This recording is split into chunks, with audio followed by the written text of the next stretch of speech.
Bienvenue dans cette nouvelle vidéo consacrée au monde des affaires et plus précisément à la recherche d'emploi en France. Vous pourrez apprendre le vocabulaire essentiel pour un entretien d'embauche réussi. Cherchez un travail. Thomas est commercial mais actuellement au chômage, il recherche un poste dans le secteur du commerce et de la distribution. Il navigue sur plusieurs sites d'emploi et trouve une offre intéressante, il décide de postuler.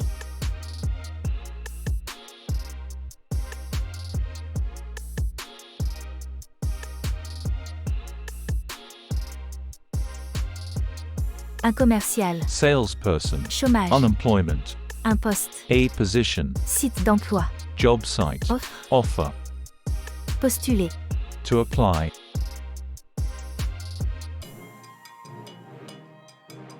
Être contacté par un recruteur. Quelques jours plus tard, Thomas se fait contacter par téléphone par une chargée de recrutement qui semble très intéressée par son profil. Elle lui propose un entretien d'embauche pour mieux comprendre ses attentes et motivations pour le poste.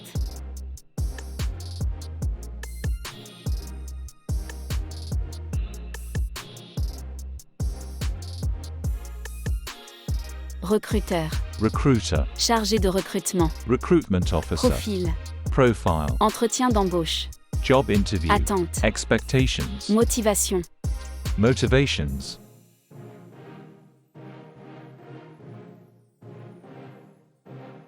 Avant l'entretien.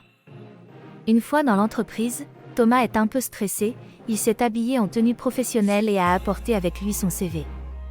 La recruteuse l'accueille et lui montre les bureaux et l'équipe avec qui il pourra collaborer.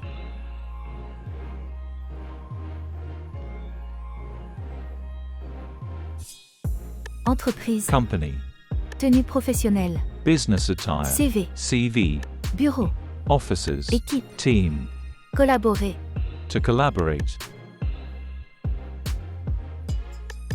Pendant l'entretien. La recruteuse pose plusieurs questions à Thomas pour connaître son parcours, ses expériences passées et les compétences qu'il a acquis. Elle lui demande également ses motivations et ses connaissances sur l'entreprise.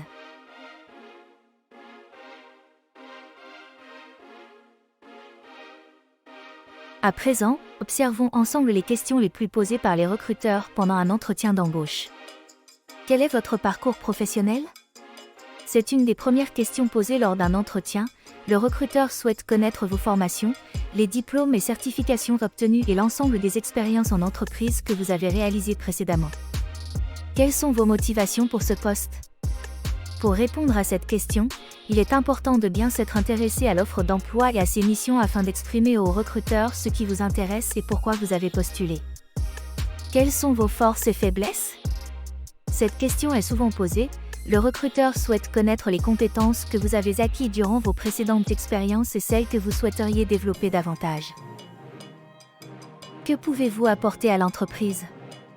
Encore une fois, il suffira de mettre en avant vos compétences et qualités, mais surtout ce qui vous différencie d'un autre candidat et en quoi vous êtes fait pour le poste. En quoi le poste vous intéresse ?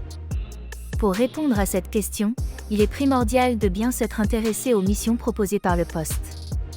Le recruteur veut ressentir votre motivation. Que connaissez-vous de l'entreprise ? Il est important de bien se renseigner sur l'entreprise. Soyez curieux et visitez son site internet pour montrer au recruteur que c'est une entreprise que vous connaissez bien. Parcours professionnel. Professional path. Force. Strengths. Faiblesse. Weaknesses. Expérience. Experience. Compétences. Skill. Apporter. To bring. Motivation. Motivation.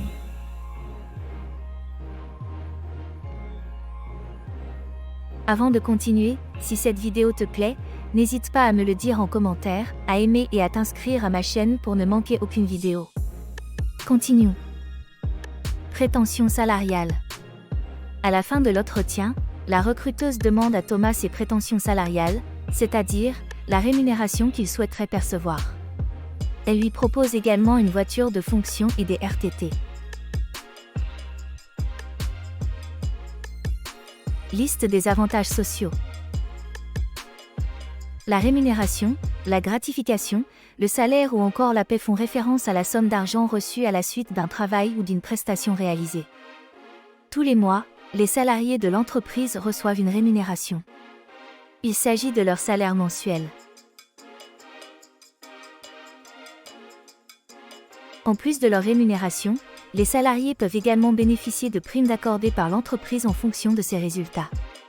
Parmi ces primes, il y a la prime d'intéressement et de participation. Une entreprise pourra reverser une certaine somme d'argent à ses salariés si elle enregistre de bons résultats ou une bonne performance.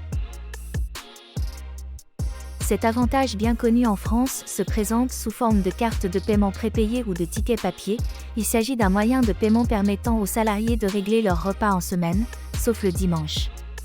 Il peut être utilisé dans de nombreux restaurants et supermarchés.